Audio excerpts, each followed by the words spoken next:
కష్టాలు ఎలా ఉంటాయి, నిజ జీవితంలో కష్టాలు ఎలా ఉంటాయి నేను చెప్తాను, నువ్వు విను ఈ రోజు. ఏమ్మా ఏం చేస్తున్నావు? వరకు 5 లో ఉండేవారండి, ఇప్పుడు జాబ్ మానేసి వచ్చేసారు. ఏం జాబ్ చేస్తున్నావు? ఏం చేస్తున్నావు? ఏమైనా చేస్తున్నావా ఖాళీ?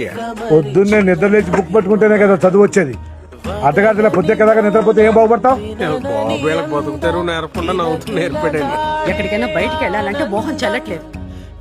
ఏం చేస్తున్నారని ఒకటే అడగడం. చిన్నపిల్లలు ఏమిటి చెప్పడానికి? ఏమన్నా అంటే చాలా కోపం పొడుచుకొచ్చేస్తారు. తమ్ముడు అంత కష్టపడుతున్నాడే, మనం ఏదైనా పని చేయాలని ఉండదు. ఈ ఇంట్లో 3 ఫ్యామిలీలు మారాయి, 5 సార్లు పెయింట్ మార్చారు, కానీ నీలోనేరా ఏ మార్పు లేదు. నీ వయసు వాళ్ళందరూ చక్కగా చదువుకుని పెళ్లిని చేసుకుని పిల్లా చెల్లతో హాయిగా మరి నువ్వు నా సంక నాకుతూ తిరుగుతూనే ఉన్నావు.